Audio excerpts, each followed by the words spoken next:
Welcome back to lecture 4.1, where we're going to talk about processes and work. All right, so we've been talking about pressure, temperature, and equations of state. So one thing I want to really point out, though, is how powerful this idea of thermodynamic variables and equations of state are. So we talked about last time how we can define a macroscopic system in terms of its equation of state, and then some number of thermodynamic variables which aren't even fully independent. One of them is dependent on the others, right? It's really remarkable to think that you can describe a system like that. If you were to think microscopically, like you'll do in StatMech or quantum mechanics, right? You think, okay, let's say I have one particle, right? And in 3 dimensions, it has like a kinetic energy and a potential energy, right? And each in 3 dimensions, right? So that means there's 6 n degrees of freedom. So if there's n particles, each particle has 6 degrees of freedom in 3-dimensional space. So if I had like a mole, I would have 6 times Avogadro's number of independent degrees of freedom. You would never possibly solve all of those dynamics for a mechanical system. It would be absolutely impossible. Thermodynamics can sum all those up into just a few of these thermodynamic variables, and hence is part of its power. The other interesting thing about thermodynamics is you might think that this is an approximation, but in fact, thermodynamics is probably the most tried and true, well-tested part of physics. It is correct, right? A lot of parts of physics are still theories and such. You know, this is why we have laws of thermodynamics. Thermodynamics is correct. It's quite interesting and quite powerful. Okay, so last time we thought about a state, right? Defined by our equation of state. So we might be sitting at 1 pressure, temperature, and volume. Okay. Now the question next is if we change the state. So if we change the state,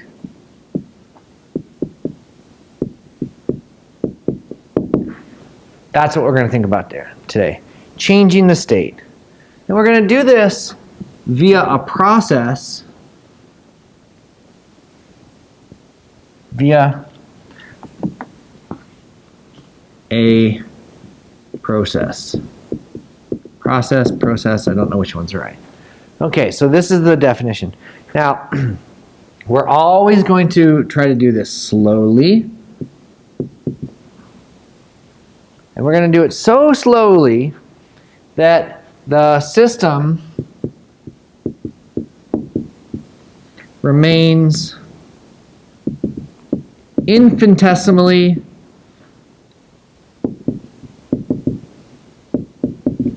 close to equilibrium.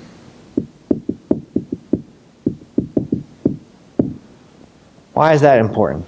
Well, we said last time that our state is only going to be defined by our equation of state if we're in equilibrium. So if we're out of equilibrium, if we've done some process which disturbs the state from equilibrium, we're no longer going to be allowed to use our equation of state to define it or to understand it. That would be really disastrous. We really want to have the system still be defined by our equation of state. So whenever we do something, we're going to do it so slowly that the system always remains infinitesimally close to equilibrium. And this is going to be called quasi-static. Okay? So we're going to have quasi-static processes.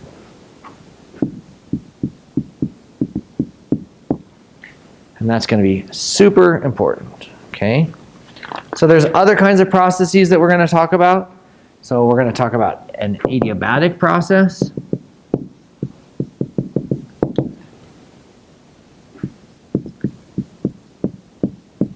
So often we'll have something that's both quasi-static and adiabatic, right? You can have more than one thing. So an adiabatic process is one in which no heat is exchanged with surroundings.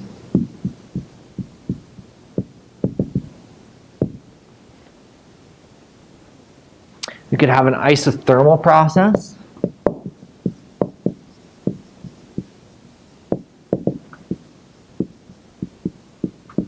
Where the temperature remains fixed.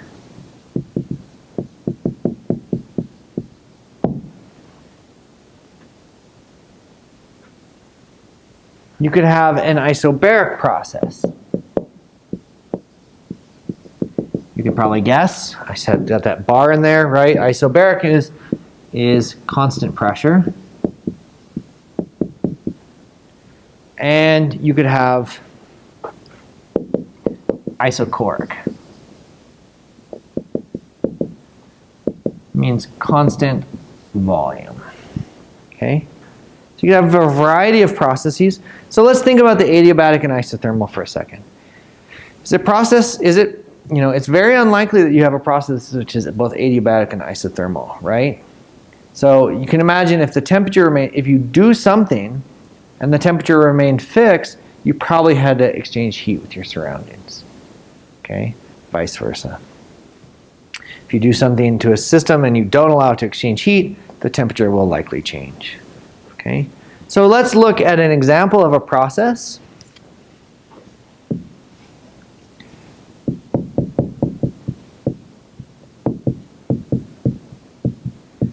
Back to our ideal gas. We're going to use our ideal gas lots and lots of times in this class. All right, so imagine the system that we had talked about before, in which we had a piston, right? And these were adiabatic walls.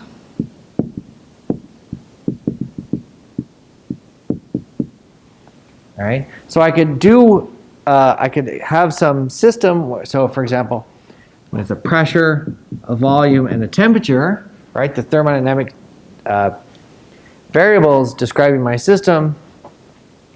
I can apply an external force and very slowly do some process. But here, because my walls are not exchanging heat, they would be adiabatic, right?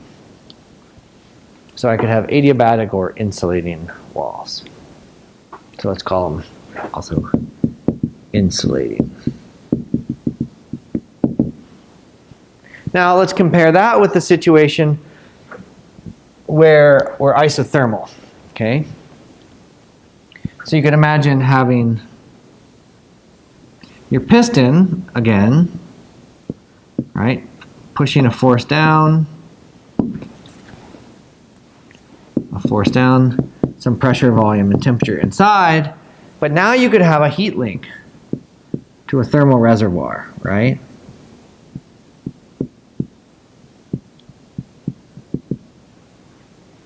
And have a heat link. You can imagine making this reservoir so large that no matter what you do to this, that the heat link conducts all the heat back and forth, and so that the whole system doesn't change temperature. Right? So this is an adiabatic process. This would be an isothermal process. Often the way we're going to do that heat link is what we'll do is we'll actually imagine submerging your entire system in what we'll call a bath, right? So it's, let's say you've stuck the whole thing in ice water. This is exactly what you did in that constant volume gas thermometer experiment, right? You made this water bath, right? And so that was your bath or your thermal reservoir, right? So your bath is your thermal reservoir.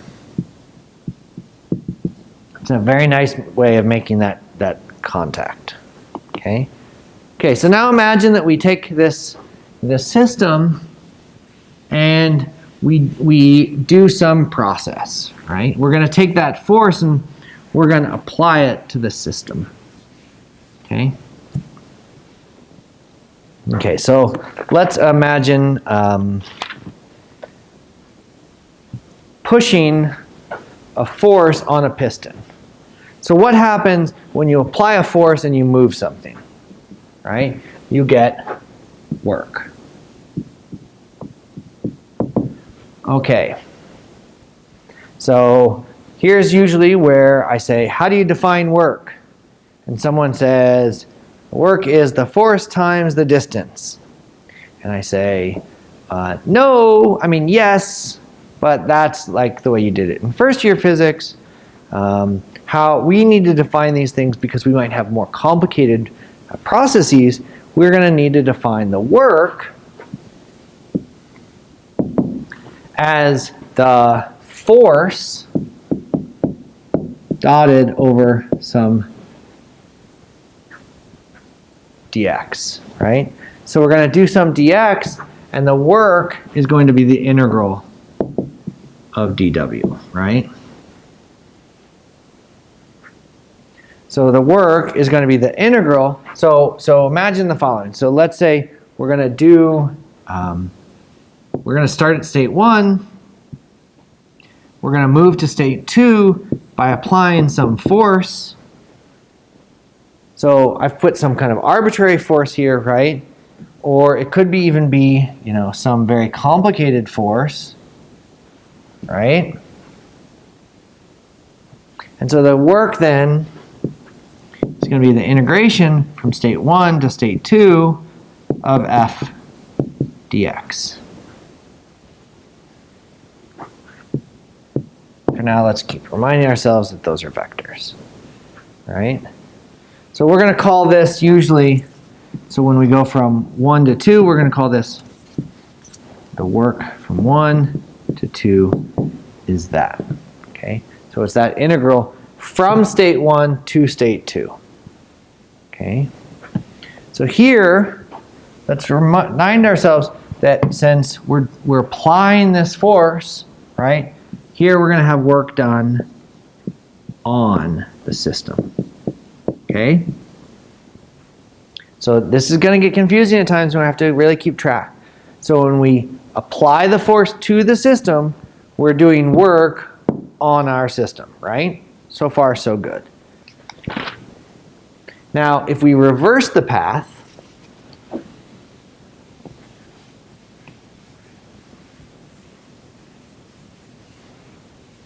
so reverse the process. Reverse the process and go from 2 to 1. Go from state 2 to state 1. Okay. If the work going from 2 to 1 is exactly equal and opposite the work going from 1 to 2, right, with the minus sign, then the process, not the state, the process was called reversible.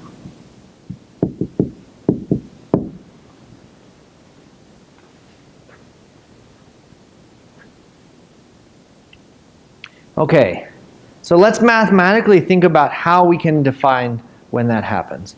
When is it that the work is going to be exactly opposite? So imagine I went the same distance. I had to go from 1 to 2 and go back from 2 to 1. I'm going to follow the same path, right? So how do I know if it's reversible? Well, dx is going to be identical but be opposite. So I'm going to pick up my minus sign from that. So it means my force has to be the same, right? So this happens when the force points in the same direction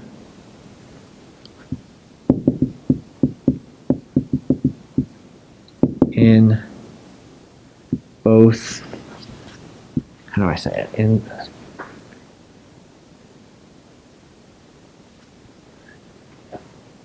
Points the same in both directions. Just say it like that.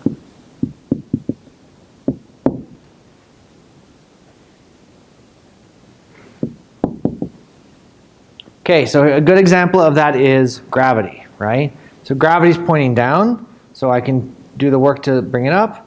I can release that work. So the work is done by the system now as it falls. But the work pointed in the same direction both times. Friction is not like that. If I push like this, friction opposes. I push back, and the force opposes again. So frictional forces are not reversible, and you can see they're not reversible because the force is going to point in opposite directions, right? Which means you're not going to have the work be equal and opposite. Okay. It's nice when you can see that thing exactly mathematically. Okay, so for our ideal gas and our piston, let's go back and think about this. So let's have our piston, right? We're going to imagine pushing a force down on our piston. So there's going to have an area A, going to have a height that's going to be basically we're going to have it be x now, right? We're going to have a certain pressure and a certain volume inside, right? So imagine a frictionless piston. So when I push this down, so my force is always going to be in this direction, right? And if I apply that force, what's going to happen? Well, I'm going to push the piston down. My area is going to be the same, but now my piston has moved some distance, right? So it's going to have moved some distance. So there's my force, and it's going to have moved some distance dx. Okay? So the work that I did in that example, F dx, right? Or let's just write it as dw, right? So dw is F dx.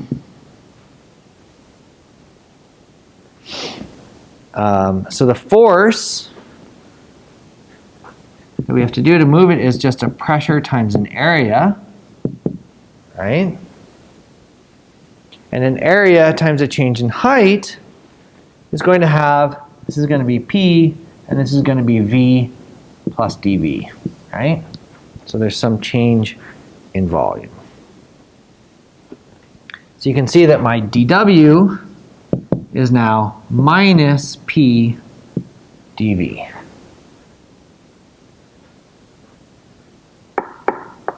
Right? Because A dx is dV. Now, let's make sure that we understand this minus sign. Right? This minus sign is key.